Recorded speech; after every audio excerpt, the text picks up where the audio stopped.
महाराजांचा पवाडा. महाराजांची शिवाजी महाराजांची कीर्ती बेफाम होती. महाराजांची कीर्ती बेफाम. भल्या भल्यांना फुटला घाम. कोण घालिनी सण दरबारी कुस्ती बेगम.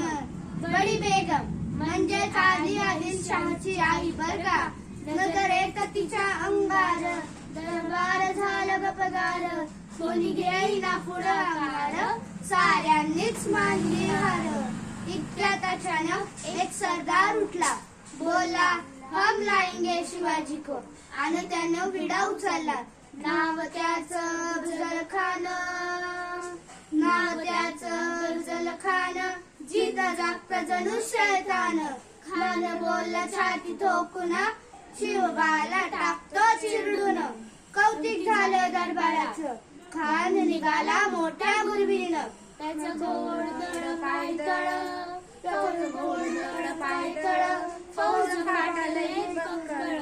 अंगीला हातीचं बळ पाहणारा कापडी चळचळ.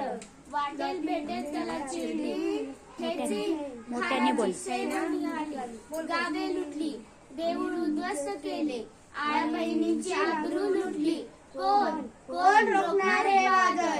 आता शिवबाचं काय खरं नाही. तिथे निजाम तिकडे मुघल पलीकडे इंग्रज जो तो हेच बोलू लागला. राजाची सेना मुठभर खानाला कसे खोपणार. काही लढवा का हुनर चिंतेत पण संतार. अशा वाघिणीचा तो छावा. गनिमला कसा जावा. डोक्यात गनिमी खावा. बेटीचा भांड सांगावा. प्रतापगडावर आमने सामने बेटीचा सामना सांगावा. खानाने हसत स्वीकारला. कबूल केलं. बेटीसाठी चाण उभारला. दक्षिदार श्यामी आण्याला. आणि अशा यशा मिळाल्या. खान डौलत डुलत आला. सय्यबंड त्याच्या संगतीला. शिवबाच्या संगती माला. महाराजांना खान म्हणतो कसा. आओ शिवाजी हमारे गले लग जाओ. आओ. खान हाक मारी तो हसरी. रोकून नजर जिरा जी.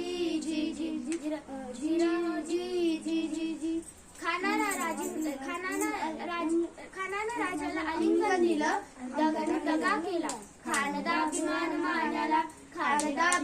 मान्याला. कटरीचा वार त्याने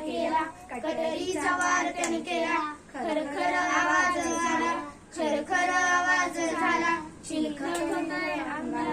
चिलखत होतय अंगाला. खानाचा वार फुका गेला. तो यडबडला.